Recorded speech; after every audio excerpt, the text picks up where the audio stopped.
right. Welcome back to the Convo Couch, my herbivores. I am Pasta Jardula. And I'm Fiorella. And Jonny Sue is still spinning on those ones and twos. Fam, we got a good show today. I mean, I hate to say a good show. There's a lot of stuff going on. Some sad stuff. Kind of some stuff we've been talking about on the show that we had to keep our eye on. I think a year ago we did a show, right, John, about the Litani River. Israel starting to look at Hezbollah, going, what's going on? Then 2 weeks ago, there's some clashes at the border. And we had thought that maybe Israel was going to use these times when Beirut is an economic disaster, collapse, if that, you know what I'm saying, that they might be, is the word advantageous or is it opportunistic? Which is the word? To maybe go in there and see how much territory and land they could eventually take away from Lebanon. Not only that, but cripple an ally of Iran, like they've been crippling the other ally in Syria. Yep. Because I think the United States and Israel feels that they can't take on Iran head on. So maybe they weaken some of their enemies. Who knows? But, I mean, it's a sad story. It's going to be a lot of information in the show today. We're going to kind of break it down. But, fam, your initial feelings when you heard and you saw what happened in Beirut's lifeline, their port. That it wasn't fireworks. That was my initial reaction. I mean, like CNN started saying that and pushing that, and even a lot of media over there was like, well, this looks like an accident. Just given the circumstances and the relationship between in the Middle East right now, with Lebanon, with Israel, with Iran, with everything that's been going on, I have a really hard time believing in coincidences of this nature. Yeah, so. Yeah. Well, it's we talked about it last year. It started about, hey, look, the Litani River. We pointed out some old Zionist maps that had them going into South Lebanon, and that would become the north part of Israel, a buffer zone for them between the river and their country. And not to mention, we can't escape the fact that Israel has been going around bombing Syria these last several days. There's been mysterious bombs going off in Iran. You just saw one in the UAE. So, I mean, it's very coincidental right now to just think that this was a big-time accident. But we're going to go over everything. Guys, like, share, subscribe. If you're on a ROKFIN, thank you so much. If you're not on a ROKFIN, go on over and sign up for free. We need your help over there. This is a great platform, and who knows with YouTube nowadays, what they're doing, how they're doing it. So the first one, I just put up a video, which is a little compilation. It's a 2-minute video and has all the different angles. Johnny, let's start off and take a look at the size of this blast. Now, once again, they're saying this blast was something like 1/10 the blast of Hiroshima. Yeah. So this was huge. So once again, fam's theory, it's not firecrackers. Let's take a look. Whoa. Allahu Akbar. Allahu Akbar.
Any angle you look at it, fam, far, to the left, to the right, head on.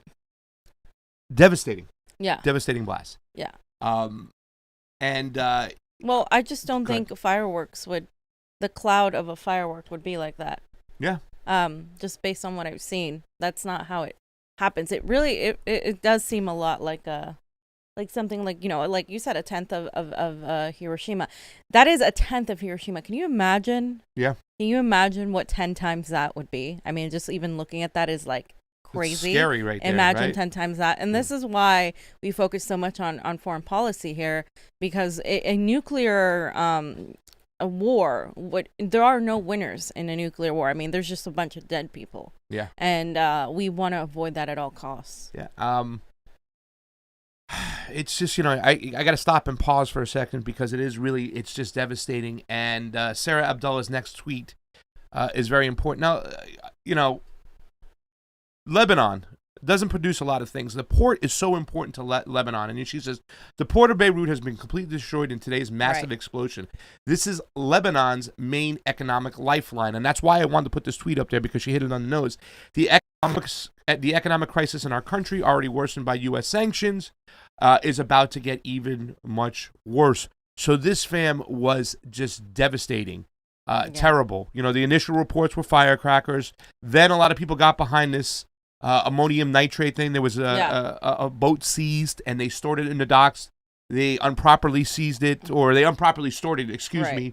And Saul Construct put on the chat that there was something happened in China. I'm going to look into that. But China did have an ammonium nitrate blast last year, and it didn't look half as devastating as this one. Right. So once again, we've been keeping our eye on the ball, and this is why foreign policy is so important. Because if Israel has aligned themselves completely with the United States and their geopolitical wars and their geopolitical ideology, they could be helping in on this. Who knows? There was some talks that there were some American aircraft flying in the area yesterday. So, I mean, I don't know what to believe. I'm not just taking this from what they tell us. And we have to look at the next picture I had off him, though. This is a really good one. I mean, it's a shocking explosion occurred in Lebanon's capital, Beirut. 22 got worse. Pray for Lebanon. And watch, this is a maid, and watch what she does, how she grabs the girl. This was kind of getting viral, and boom, she grabs the girl and starts running. Johnny, you want to play it one more time? I don't think if you hit it. She's just vacuuming. She hears something. Wait, what the hell? Turn around.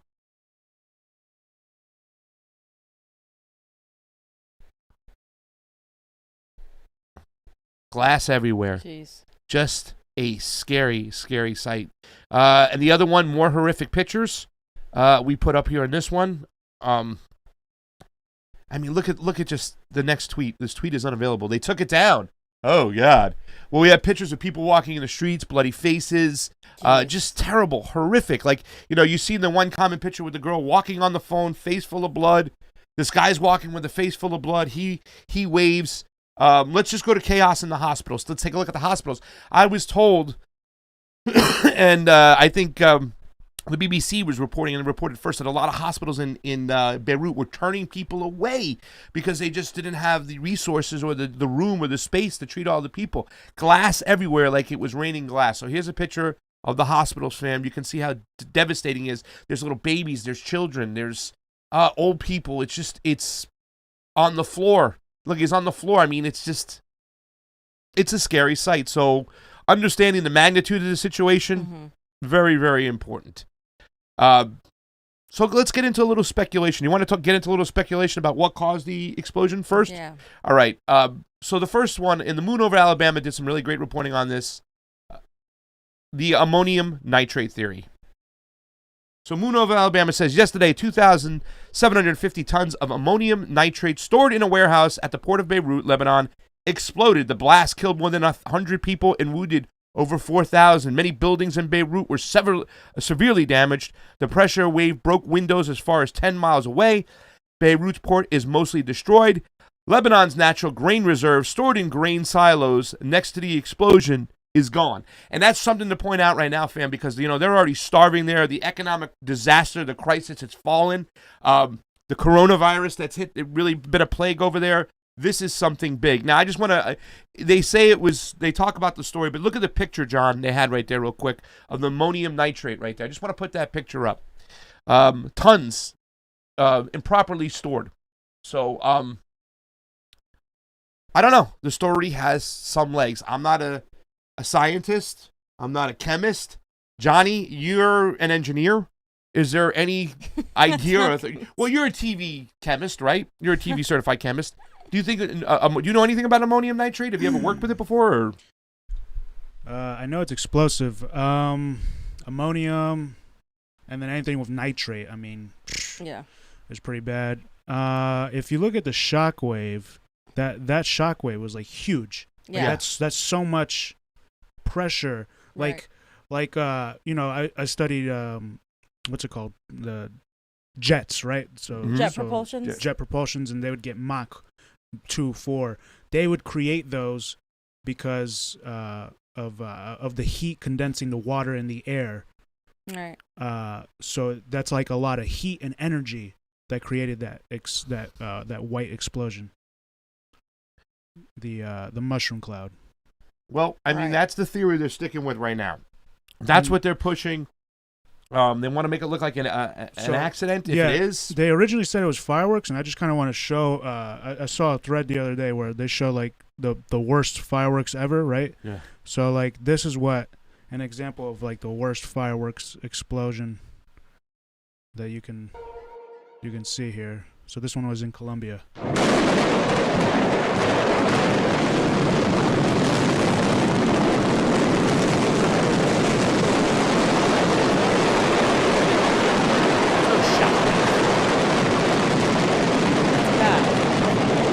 That's not it's such a noise. A bunch of fireworks going off. Yeah. And don't get me wrong, a firework factory, and it's kind of funny because Dick Medhurst is the one who said, "Go look online and look at these things."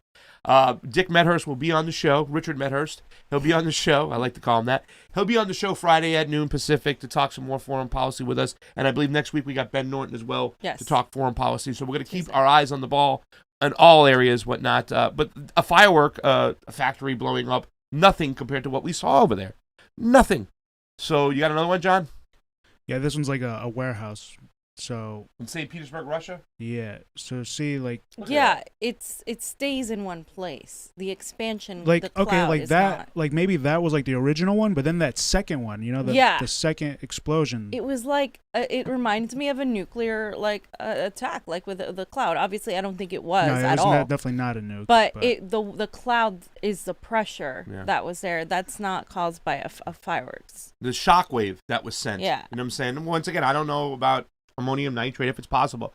But let's dive into some theories because a lot of us were saying, keep your eye on Israel. Right now, they're at the border when it came to Hezbollah 2 weeks ago. Well, they're expanding. The whole plan, if you guys haven't seen, is for Israel to expand not just Palestine, but beyond Palestine. That's the whole point of their effort to block the Palestinians from gaining any power because they want to be able to expand and take over. Yeah. And so that's their plan. So I don't think we should be surprised that if Israel has anything to do with this, at least behind the scenes. We can't not look at them. We cannot because also not only just the plan to expand, Lebanon being an ally of Iran, a big one. Hezbollah is in Beirut. There's South Lebanon, you know what I'm saying?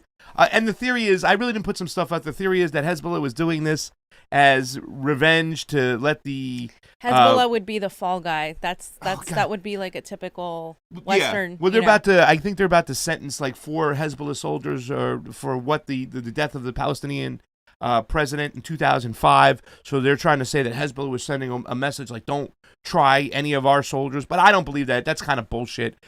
So we have to dive into what Israel, we were talking about the Hezbollah thing on the border just less than 2 weeks ago. Well, Syrian girl, your friend Fam, loves Syrian girl. If you want a blind regurgitation of official sources, whatever side they are on, go elsewhere. I'm not a news source or a repeater. I'm an analyst. I analyze. I speculate. I predict. The fact that this aggravates people so much that they call for censorship is laughable. Now, this is something she pointed out. The IDF, they had this on their website. Locations where attempted are being made to establish missile conversion infrastructure. That's in Lebanon, on the port, right there. So 2 years ago, Yep. they were starting to do that Colin Powell, or they got weapons of mass distraction kind of thing. So they were already plotting and kind of planning. People have to understand the significance of this port. You know, I'm not an expert in this area, but I know enough how important ports are to countries when it comes to trade and money and economic lifelines. This is it for Beirut. This is all they had left. You cripple this and you crush this right now, you're crushing the country, and chaos will ensue. Exactly. 100%. I mean, I agree with that. And I also I don't know if you have it up yet, but there's the tweet that Israel, I think it was the Israeli prime minister made. Oh, you sent that to me in the things I didn't. Israel, Netanyahu said pretty much that he's going to attack anybody who will hit. He used the word hit. Yeah. Anybody that will come after them, hit them hard and whatnot. And this is kind of, what's significant to that. So, fam, will send it over, Johnny. And while we're talking about that, did you see the second tweet in Israel being opportunistic? That's their website. I don't know if you put that up. So it's right there. You can see they put that up. What year? That was 2018, September 27th, 2018. So, they have had their eye on the port. They've talked about, going after that port. They were saying missiles were being built there. So that's important. And now we have to look about where does the USA and Trump stand on this. All right, Johnny, I put it up there. You got it? What Netanyahu said. Right there, in the black. Yeah, I mean, it's just too much of a coincidence that Israel absolutely has no hands on this. Obviously, we need to find more proof. Right now, the story is the nitrate. Yeah. Even from people on the ground, I think Rania was out there. Yeah. It says Prime Minister Benjamin Netanyahu today at Castle, when the issue is security, we do not rest even for one moment. The IDF thwarted an attempt to plant explosives on the Syrian front. Yesterday, we took actions in Gaza Strip regarding renegade fire. And of course, the matter with Lebanon is still in the air. We will hit anyone who tries to attack us, and the principle applies to anyone who does attack us. How's my Netanyahu? I don't know. I don't hear him enough to know, fam. I'm sorry. Oh, my God. I thought Ladies and gentlemen, how is my Netanyahu? I tried to do a little Netanyahu. Let me know how it was. Fam is not giving me credit. Damn, fam. Let's take a look at what do you think Donald Trump... See, now this is the thing the other day. It's like Trump calls Beirut explosion a terrible attack, a bomb of some kind. Did he just leak information out? Once again, it's not what Donald Trump doesn't say. It's what he says sometimes that really piss off the elites. They're like, what are you doing? You're not supposed to say that, Right. So, Donald Trump, kind of mentioned they seem to think it was an attack. It was a bomb of some kind. And and talking about this blast, you can hear it all the way down in Cyprus. You can hear it down in southern Lebanon. A couple hundred miles away, you can hear this sucker. Dude, the way it went off really seems like it was a bomb. I don't know. Like it detonated. Like it was a detonation. It wasn't like it wasn't like 1, 2, 3 little explosions going off to create a big explosion. Maybe 1, 2. It was like one big ass explosion. Yeah. So I don't know about that. It's just crazy. I don't know. I'm not sleeping on it. I don't know for sure. Like I said, I'm not my name is not Beaker. I don't know how ammonium nitrate works. Anything with nitrate, Johnny says, is bad, and Johnny's an official TV chemist, so I'll believe him. I think we need to talk about where they go from here, because right now they're crippled. They were already in a very bad way. This is just going to further cripple them. Well, look who's offering help, fam. China. This is from Shen Shiwi. China is willing to help Lebanon. Chinese foreign minister spokesperson said on Wednesday press conference while extending condolences to the victims. #Beirut, #Beirut explosion. And they got the China flag next to the Beirut flag. So look for China to come in and say, hey, man, you want help with your infrastructure? You want help with everything? Let's do something here. Lebanon has some work to do. You know what I'm saying? The way their government is structured, I don't know. There's a lot of people in there that, friends of mine have told me in Lebanon there is a faction that's kind of like the Cubans in Miami, like the Iranians in LA. They think the West is going to liberate them, and they want their governments to get out of the way. Trust me, the and West let the West is not liberate them. You. We want to be part of the West. So Beirut has that, I mean, I don't know that, but people have that. Just like Hong Kong has those people too. Yeah. Well, Hong Kong is mostly, young kids out there. Right. So that's that. And we also talked about, fam, this is something we got to talk about. What can really save the Lebanese economy? Guess what it is, fam? My expertise. Hemp, fam. Hemp, fam. The risk is zero. Legalizing cannabis in Lebanon could help solve its economic crisis. Well, here you go, fam.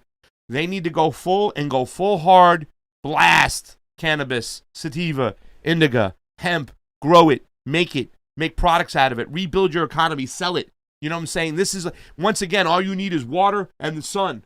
So, get this go. I hope they get this going. This is something they can do. Maybe they're at such a bad crisis, they won't care what the West, and that's the thing. Their government has, it has a Christian leader, it has a Sunni vice president of sorts, and it has a Shia who speaks for their parliament. So they're mixed in together. So there are factions that are going to be very oh no, we can't touch marijuana and whatnot, but they're at such a crisis. Maybe they go, hey, what choice do we have? Let's start smoking it up, toking it up, and selling it up, because that's the only way we can bring our economy People back. would be smarter if they use, not just for inhaling and smoking, fam, but for fuel, for talk about that, like toilet paper, for simple things like that. Replacing hemp with so many things would just be amazing.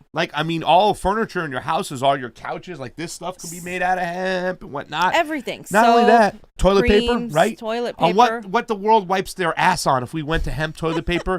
But that's the thing. This is also, if you're a Green New Deal type of person, you got to be for this, because less trees being cut down, we use hemp. You know what I'm saying? Less cotton and all this resource, we use hemp. It grows like a weed. You know what I'm saying? The Declaration of Independence was signed on a fucking piece of hemp. Let's go. That's right.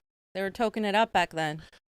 So that's what we're going to do with Lebanon. We're just going to stay right there with it, guys. Like, share, subscribe. There's 192 people on the YouTube. There's 12 on the ROKFIN. Let's get on over there, guys. Nico House has more subscribers than us, followers than us, and I'm not going to sleep well with that. We've been beating him. Yeah. If you haven't signed up, go over, sign up for free, follow us, and if you got a few extra bucks, hey, listen, I got word on the news that they might be extending that payroll tax, then you can send that $9.99. So, and stuff. But anybody who does help us out on the Patreon, with the super chats, with the subscription to ROKFIN, thank you so much. We were just talking how lovely. We answered a few of you back on our Patreon. We'll work on it more. We're gonna do more. There are some new names on the ROKFIN. Can I read them real quick? Do we have anything else to say on this subject right now? I think we need to be watching it. Yeah, listen, this is the part of why people have to pay attention to foreign policy. Yeah. You know what I'm saying? This can really mean things go all crazy over there right now. Yeah. And we are very influential, and it's our tax dollars. You know what I'm saying? Yeah. Really, to tell you the truth. We need to pay attention to foreign policy. And we kind of, we keep our nose around. We said last year, keep your eye on Israel and Lebanon, ladies and gentlemen. Something's going on over here. Netanyahu is puffing his chest up about Hezbollah. And then we see a Fugazi attack on the border. And now today, yesterday, there's a bomb that disables the only economic life left. Yep. In Lebanon. Does Lebanon have any enemies? Israel. Israel. That's their big enemy. Israel, and by allyship then us, right? Because we're so entirely supportive of Israel. So there's the Eastern axis and the Western axis. It's just like there's always been. Lebanon is close allies with Syria. And Lebanon is close allies with Iran. Syria and Iran have been on our shit list, especially Iran. And like I said, we have allies with China at this point. And and that's the thing. Iran's been sneaking around selling stuff to China for years right now. Right. Even with the sanctions, they've been finding ways to get around it. But, we said this before, we also, I don't know if you guys remember the show, we talked about the Millennial 2000, I think it was, where it was a kind of like simulated war against Iran, right? Yeah. So Iran employed something called asymmetrical warfare, which I didn't even know what it was. I had to look it up again. I was in the service, and I still don't know what asymmetrical warfare was. I cooked. But that's a kind of type of warfare where you don't try to take them head on. So in other words, if Iran tried to take the United States head on in a war, it would lose. Like, try to go might for might. No, but what they can do is use these kind of like guerrilla tactics on a big level. Yeah. In other words, there's only in the Strait of Hormuz and the Med, they would employ all these speedboats with a bunch of explosives. So now all our airships that try to get into our aircraft carriers will be like trying to go through a hive of flies and bees flying around. And, you know what I'm saying? There's other ways. Also, the region in Iran is also very, beneficial for Iran in the war. They can go into the mountains. They can hide. There's, you can't just get in there and try to take it over. It will be a fight, and it would be hard. So, Pompeo, who's the FBI or the CIA director, which one is he now? I forget right now. he is an evil genius of some sorts. He's an asshole in a lot of ways, but I mean, maybe what he's trying to do right now is take advantage of the times and start to weaken Iran's allies. Now, to me, he shouldn't even do that because it's game over anyways, you know what I'm saying? Because the Chinese are there now. You know, it's going to be really tough. But, you know, let's get the most weakest country out of there. Let's hurt them. Let's damage them to the fact. Let's take out Beirut. Mm-hmm. Let's take out Lebanon. Let's take out an ally of Iran. Who knows? Yeah, because we were just covering it last week, right? You were covering how, like, they're having an economic disaster. I mean, it's people saying they're having a fall down. No, it fell. It's done. Yeah. They've hit hyperinflation. It is done. They have some serious problems. They don't know how they will recover. So why not get them now? Why not hit them now? That's what I'm saying. Hit them when they're all the way down. Exactly. Completely. All right. So just really quick before we go on to the next subject, thank you guys so much for helping us out. People over on the ROKFIN. Who's Isabel Zakua? Thank you for joining us on the ROKFIN. Cyberdoc, Catherine Looney, Jonas Levison. Lost in the Fog of War. Look at this. All new people. Jose Tavares, we love you. Tony watches closely. All these people on the ROKFIN. We love our ROKFIN peeps. We love our YouTube peeps. But help us out on the ROKFIN. Fam. Let's get to our electoral politics because I know you love talking about electoral politics.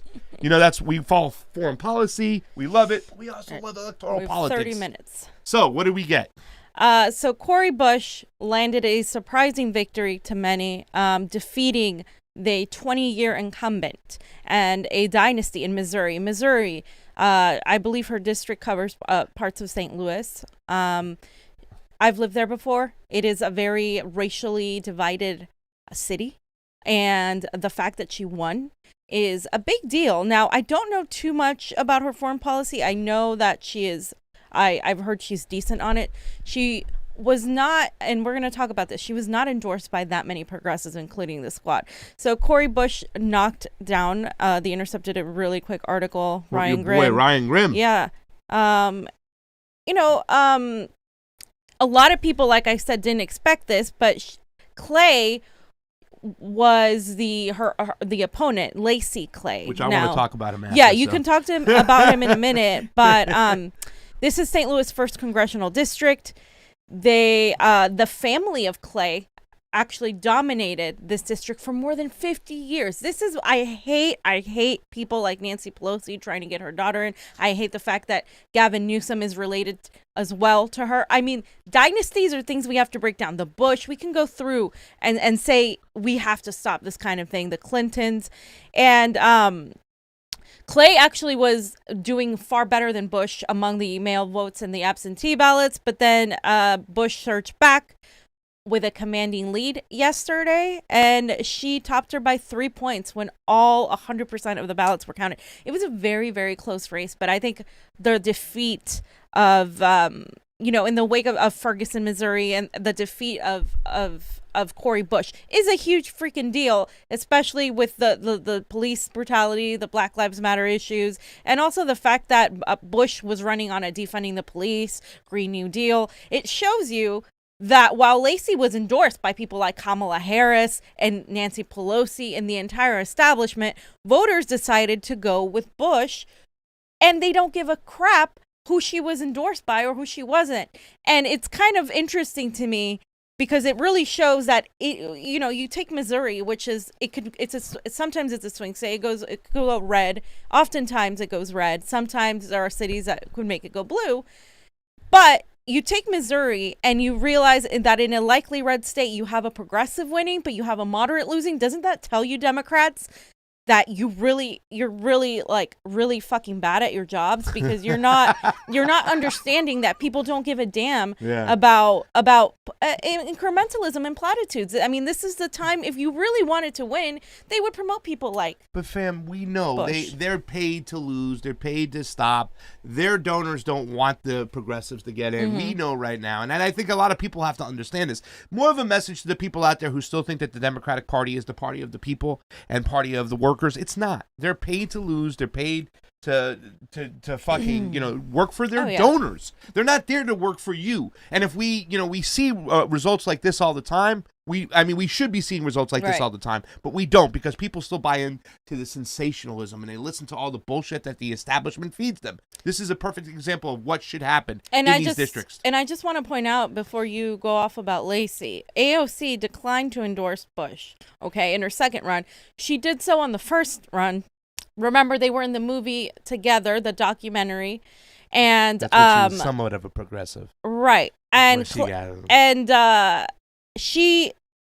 in the she played Clay was the opponent that Pasta's going to talk about in a minute. She was trying to make Justice Democrats as they were racist because they were attacking the Congressional Black Caucus, which is a bunch of neoliberals, obviously. And so AOC has been under pressure by Mama Bear and such to really not go after incumbents, Democrats, right? So as you notice, she did endorse a bunch of progressives, including Cori Bush. So a lot of people were like, AOC, even people who like AOC were like, AOC, you should have endorsed her. See, like you're not endorsing a progressive and she still won. We don't need you, AOC. You better start getting with the program. I think people are seeing more about AOC. I hope so, because the one she should have endorsed, she should have endorsed Shahid if she was a real progressive. But okay, and then you have some stuff. Well, I just put up that thing about Max and Lacey because it's kind of funny. The video that we talk about all the time when we remember when we say AOC deferred to the caucus leadership, and we also have that point when she. Oh, you have that tweet over there too, fam. Oh, it's just a picture. Yeah, let's show Cori Bush. I want to make sure we show Cori because she's awesome over there. Look at that. Yeah, she got it. I like Cori Bush, but once again, we don't know her foreign policy. But it's kind of funny. We talk about Lacey Clay and we talk about his foreign policy. Oh yeah, and this has the article I put up from RT. It has the famous when Max Blumenthal goes right after Representative AOC, and he says, "Hey, can you give us a comment on the situation in Venezuela?" And remember, she once again defers to the caucus leadership. Eventually, when they get her on record. So here it is. Well, here's AOC. Do you think Can we watch this video or? Oh, we'll just get to AOC and then we'll go to the very end of it. All right, yeah, just go to the last part, Lacey Clay right there. Now watch Lacey how he is on when it comes to foreign policy. I'm talking all the members of Congress.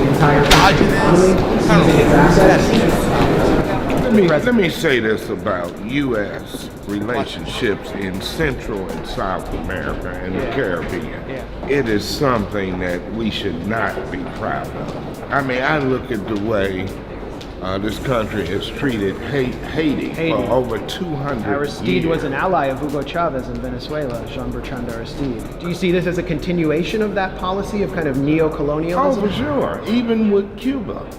Yeah. We've had an embargo on Cuba since 1959. This is tragic. Right. So do you think we should and they are embargo 90 miles off our coast. Right. So should we embargo Venezuela the same way? Absolutely not. Why? Because then the population will suffer more. Right. No, I don't agree with that. So are you going to speak up on that because you clearly know Sir, what time that's not my issue. Okay. My issue is financial services. All right. That's what I do. Thank you very much. Bye. I mean, look what he said there. That's like he knows it's wrong. Like, that's the thing. I know, and that's the chicken shittery, I guess, of Lacey and stuff like that. But when you look at that video, like nobody would make that talk. He was sitting there right there. This is disgusting. This is bad. It's like, but that's not my issue. I'm gonna wash my hands off of that. I focus on domestic economics. I mean, that's not, you're a congressperson. You vote on everything. There is no difference between foreign policy and domestic policy. It's all connected. It is all connected. Yes. That is what we scream about in this show because it is directly connected. And like the fact that he was able to just say that, oh yeah, it's wrong. A lot of these people know what the fuck they do is wrong. It's not about them not knowing that it's wrong. It's about them and the interest and the pressure and the way they push them to conform. That's what it is. How much money they're getting. Like that's all what it comes down to. So again, when people say I'm going to push X person left, you're not going to push them unless you have some power over them. Mm-hmm. And right now, we don't have power over these people because we're not giving them money, and they're allowed to take as much money as they want. He probably takes money from Raytheon, or from these missile these companies that make these weapons of mass destruction. Yeah, it's Quicken Loans. He's got some real estate. You know what I'm saying? Yeah. It's I mean, and it's kind of, it's so funny because I've been thinking too I'm like, maybe I should try to reach out to Lacey Clay. You know what I'm saying? And not even forgetting the fact that Cori Bush was still running against him. But it was like, he said those words, and that was some powerful stuff because nobody in the Congress halls would even come close to that type of rhetoric. Even AOC, I can't talk about that. We'll give you a statement later. Yeah. Like, yo, hello. But he says it, and then it's like, yeah, no. Sir, I can't handle that. I'm in financial services. And then it's like saying it's above my pay grade. I can't do anything. Right? But that's the thing. Every single person that directly attacks the military-industrial complex is pushed out, killed, or smeared. Like, in every single way. That's why these Congress people, as progressive as they may be on domestics, on foreign policy, they pull back. Bernie Sanders is a prime example of that. He started attacking the military-industrial complex in the late 80s, mid-80s. Famous speech. And then Who you worried about? Pulled back. He was reined in. We don't really know what happened. We just know that he's alive and he's lived a very long life. So Who you worried about? Panama? Who you worried about? Iran? You worry about military stuff and we don't have an enemy. You know what I'm worried about? Rashida Tlaib. Did she win, fam? Rashida Tlaib as well won. It's so funny because, Rashida is one of those people for me, like, she's just on the fence. Like, man, Rashida, I couldn't stand her whole push. Impeachment. For impeachment because she wanted to treat the Democrats different than the Republicans. I can't stand it when people take out the corruption calendar and they want to go after corruption. This is a problem I have with Shahid too. I love Shahid, but it's like, wait a second, you want to go after Donald Trump, our criminal president? What about Nancy Pelosi? She's worth $110 million, and she made that while she's in office with a $100,000 salary per year, but $120,000 salary per year. I just think impeachment helped the Republicans. It does, because what they were impeaching him on, especially in the Ukraine. You could have impeached Trump on certain things. Yes. And that would have been fair, but then you also have to be like, okay, well, let's look at what Obama did. Let's look at what Clinton did. Clinton was impeached. Yeah. But for for like personal reasons rather than for all the bullshit he did. Same with Bush. Bush should have been one of the first people to be impeached, and that just didn't happen. And so we pick and choose, and then you see Bush, hanging out with the Obamas, and you're like, well, what's the point? This is all theatrics. Yeah, and you seen Bauman the other day. He was like kind of bragging about he got an endorsement from. Yeah. He got an endorsement from Obama, and he was going crazy. Like, this is your progressive? Come on, y'all, we got an endorsement from Obama. I'm like, you got to be frigging kidding me. So the results. So with 98% reporting right now, 66.3% Rashida to 33.7% to Brenda Jones, her opponent. Now, this is really awesome because I think Rashida was actually one of the ones in danger of losing her seat. And I think as much as I dislike her stances, that were super, like, I don't dislike that she's against Trump because I'm obviously don't like Trump, but the way she handled the impeachment. And I would like to see more foreign policy. Some of what I've seen has been good. Her stance on BDS is great. I like Rashida. She's one of the ones I actually like of the squad. I like her and I like Ilhan. I watch them. I still criticize them with a lot of the stuff they do, but I definitely like her a lot better than AOC. They all stink on foreign policy. And they're not there on they foreign all policy. Suck on foreign policy. That's the thing. But they all suck on our civil liberties too. They don't talk opponent, about it. Definitely, like, I think that it's good. It just shows that people are not really going with the centrist Democratic route, which irritates me when political progressive candidates try to go after the centrist votes. You're wasting your time. And I've said this about the Bernie campaign, about Shahid's campaign, about a lot of people's campaigns where they try to get these centrist Democrats and try to have like more like of a, like, oh, I'm progressive, but I'm going to reach out to these moderates.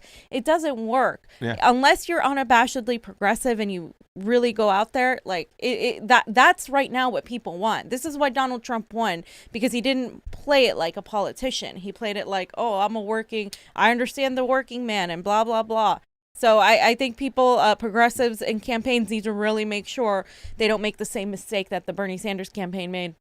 when trying to reach out to the center. There's so many independent voters and non-voters that you could reach out to where the centrists won't matter. Yeah, and you look hypocritical when you support these people, especially as a progressive. Remember, your job was to go in there and fight the establishment, not join them. So that's Marie Newman over there, though. Yeah. So my worries, because I am getting sick and tired of a lot of our progressives winning, supposed progressives. They get in there and they turn around and become shills to the establishment, and Marie Newman is one that I remember we covered her race. Mm-hmm. And in fact, we, our people, Hard Lens, they interviewed her several times, and we were all rooting for her because she literally ousted one of the most corrupt politicians in Chicago's history. And she said on Twitter recently, "I am truly honored to receive an endorsement from Barack Obama. With so much at stake, it's even more important that we all come together. That's what makes this endorsement so meaningful. Join our campaign at marienewmanforcongress.com." Okay. I would immediately not vote for her now. Right. Immediately. So, goodbye. Before, peace.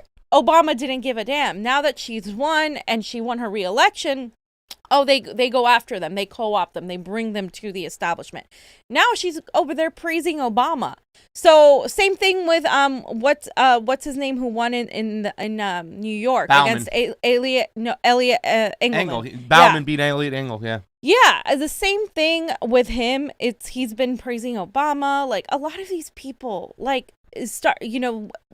took out their Medicare for All from their website. They have zero on foreign policy. So I'm getting kind of sick and tired of cheering for progressives to win, for them to turn around and be co-opted by the establishment. And this is why I don't believe that you can reform the Democratic Party. Because it changes you don't change it. These people think that they're going to come in and they're going to change the Democratic Party. No. And that's not what happens. What ends up happening is they end up selling out. So guess what, you guys? I'm going to be watching all these people closely. I'm not here to say, oh, I'm so happy that we're making the squad bigger. The squad, it has been ineffective in really hardcore opposing Nancy Pelosi. I don't care about them opposing Republicans, because right now they don't even have the power to do that, because Nancy Pelosi doesn't let them. They first have to go after Nancy Pelosi, and they're not doing that. I mean, they didn't endorse people like Shahid. They didn't endorse people like Jen Perlman. They didn't endorse people like Jason Call in Congress. The best progressives that we have, they didn't. Sema Hernandez, they didn't care to endorse her. You're supposed to be put there to literally prop up progressive candidates against the establishment, and now you're telling me that you're going to sit back and say, no, you know what, we're not going to do that because we want to keep our seats. Have some fucking spines. And get some cojones and start actually doing the jobs we elected you to do. I'm not here to be a cheerleader just because you won and have a little party and be like, oh, the squad's getting bigger. No, because we need to hold these people fucking accountable. These people are not celebrities. Stop treating them like they're fucking celebrities, or you create these big egos that don't serve you anymore. They think they can say, fuck you guys, we're gonna go talk to our lobbyists. And that's the fucking problem that I see with progressives. Stop fucking treating these people like they're freaking Jesus. Like they're not. They're human beings, and they're here to do work for us. And that's the bottom line. So I'm very cautious with the people that have gotten elected. I like Cori Bush. I want to see more of her foreign policy. I've already dismissed half of the people that were elected for Congress because they've shown their true colors already. They've shown that they're gonna fucking go work with the Democratic Party, and that's what worries me about all of this too. Is the fact that these progressives are so quick to sell out. These progressives, and I just want to point out too, Mitch McConnell has a 17-point lead over his challenger Amy McGrath, who was also endorsed by now after Booker lost. He endorsed McGrath. And I like Booker. And I like Booker too. And he endorsed McGrath. This is what happens, you guys. We do not win with moderates. We can win with leftists. So why the hell, if you are a progressive leftist, when you get into Congress, going to turn around and do the bidding of the establishment? Stop. If I see that anymore, I'm just going to encourage everybody.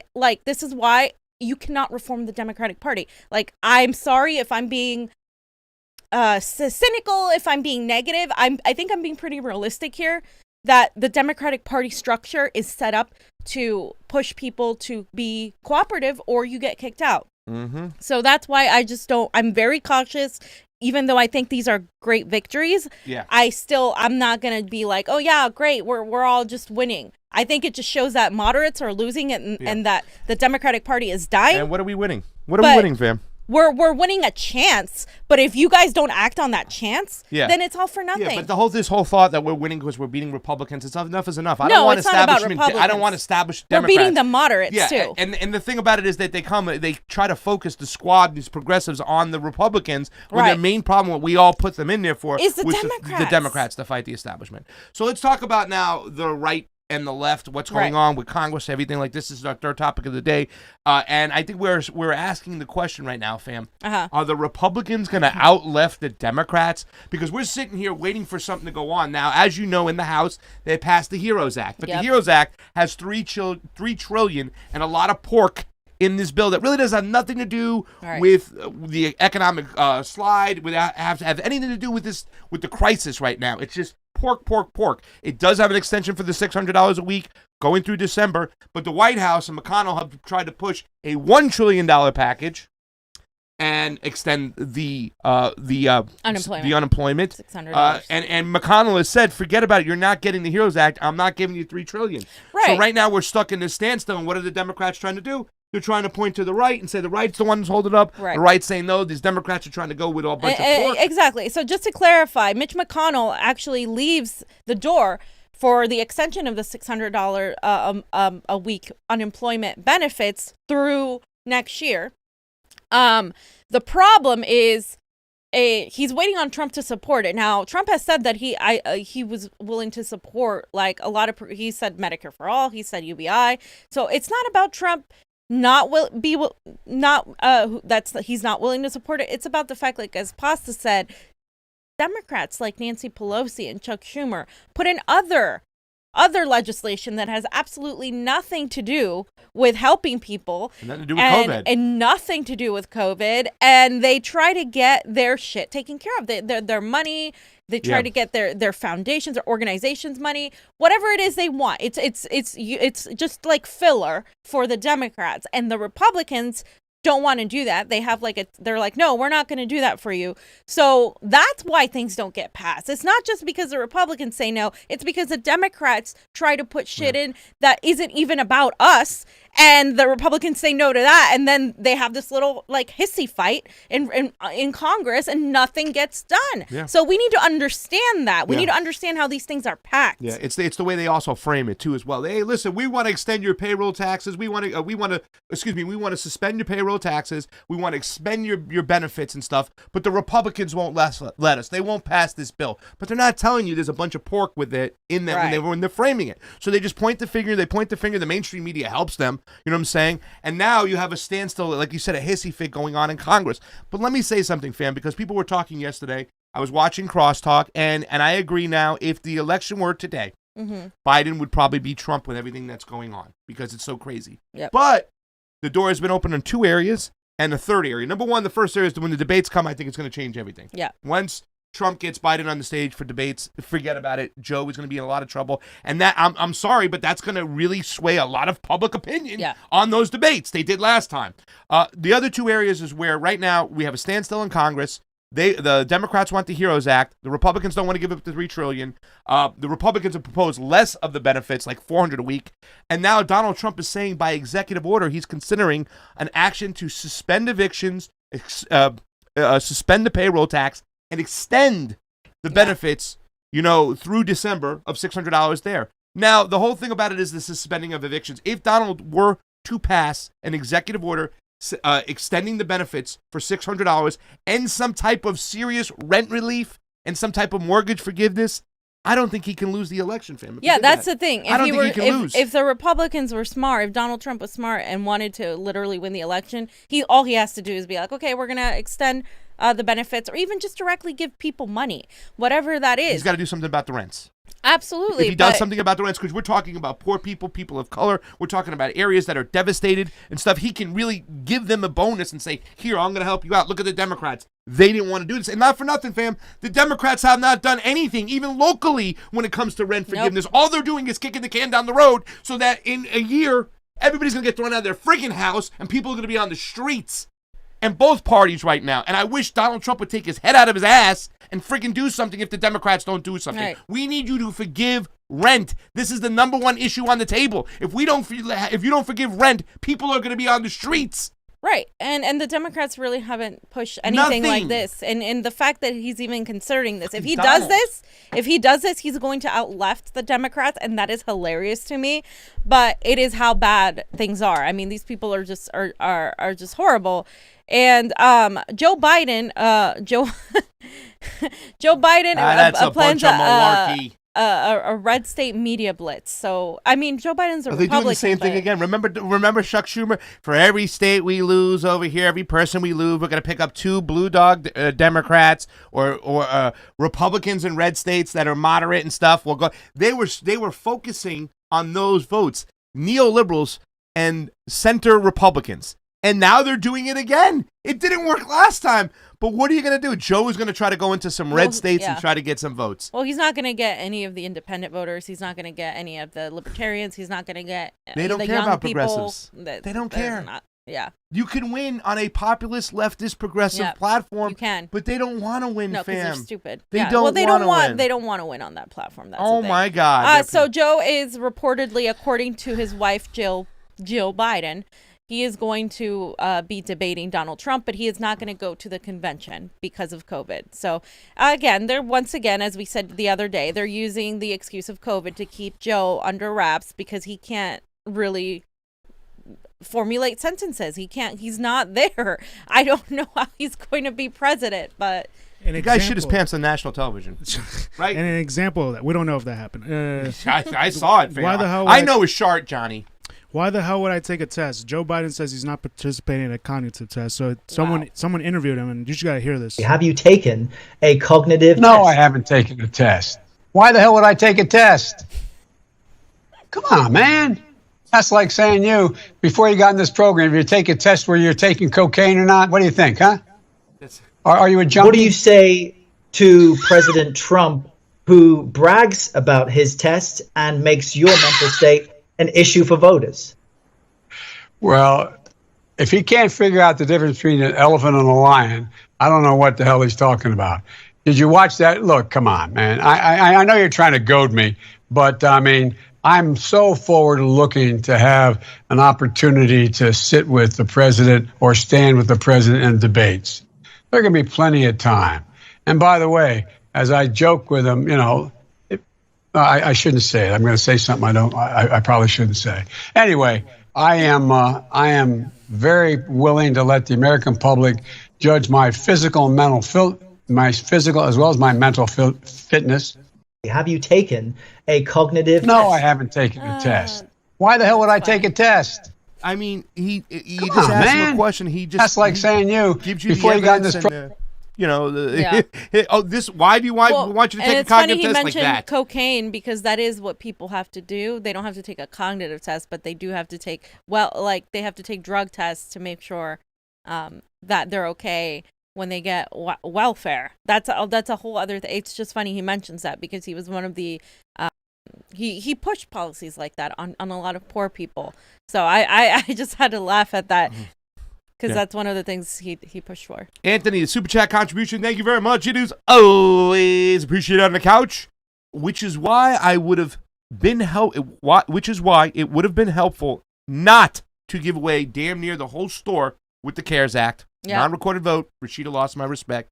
MI 14. That's a lot of things. Only AOC's little dramatics on the floor is the only kind of resistance to it whatsoever. But it was just a sham. Right. It was just a sham. So what else we got? We got an unseen police body cam footage reveals the moment by moment arrest of George Floyd. Yeah, so there's some more police body cam footage that has more angles of how George Floyd was killed, and it's being revealed for the first time. and you guys can watch it, but it's really tough to watch. And it just shows how he was in the car and he was like, here it is. He was like, okay, officer, like I'm fine, like please right don't. Now. Take a look. Put your hands up right now. Let me see your other hand. Put your hand up there. Put your hand up there. Right away, they're going after him. Hands on the wheel. He's doing what he's hands asked. on the wheel. Who else is in the car? How long is this? Yeah, we're not going to watch the whole thing, but I just step out and face away. Please don't shoot me, Mr. Officer. Please don't shoot me, man. Step out and face away. You're not shooting me, man. I'm not shooting. Step out and face away. Okay. The whole time he's scared. Sad. You guys should watch it on your own, but the whole time he's really like not aggressive at all in any way. In fact, he's more like subdued. He's like scared, and to see people like that, like beg, he's like no, he's like fearing for his life already because he's had interactions with police. I mean, he was trying to reform his life, trying to do better, and and then to die like that. I mean, it just angers you watching that video again. We're not finished here. We're just getting started. Johnny, anything else? Yeah, the last thing is that I saw this online. It says undocumented Texas man was beaten so bad by 3 sheriff deputies that they had to physically hold his head for the mugshot because they paralyzed him from the neck down. Jesus The Christ. hospital couldn't take care of him and sent him home because he didn't have papers. He unfortunately died. Oh, Jesus. Jorge Gonzalez, a victim of police brutality in Texas. Broken neck and compressed spine. At the hands of 3 sheriffs. I think the sheriffs are historically way worse than like some departments. departments. A lot of them are in a lot of control. departments are really bad too, though, as well. So, all right, that's it. Last right? thing is we got this, Johnny. Go ahead. Calm down, Fab. For our next video is going to pertain to this document we received. It's the damn contracts for the mail-ins for the mail-in vote by mail ballots in Los Angeles. So we're going to go over that. Yeah, well, we're in Los Angeles, Johnny, but where is K&H located? Seattle. Or in Washington. Well, Everett. Seattle Washington. does the Everett, Washington. Well, we were right there. Remember, we were in Everett. Why are we subcontracting out to Seattle? Seattle Washington? handles fully all the mail-ins. Like they do a lot of Bullshit. mail-in stuff, so that's going to be their excuse. So everyone should sign this petition. We got 1509 is Raji Rob. He's the only one that's fighting in court right now. Yes. For it. It's link is in our description, so you can click that and sign it. Greg Vara asks, Super Chat contribution, how do we keep Cori Bush and other newly elected leftists from being co-opted like the squad? Well, you instead of being sycophants to them, hold their feet to the fire. You actually do that. Criticize. Yeah. Criticize. Well, you constructively criticize them, and you make sure that they know that you're watching them. That's how you do it. Johnny, we got you guys go over, sign that pledge. Ladies and gentlemen, we want to thank you for joining us today. Nice hour show. We'll be back tomorrow. We got some interviews. Who do we got tomorrow? Tomorrow Mark we Charles, have right? Mark Charles. All right, guy running for president. A guy who's on the show who could possibly get my vote for president because I don't know what I'm doing yet. Yep. So for Pasta Jardula, Fiorella. Johnny Sue spinning on those 1s and 2s. Convo out. Bye, guys.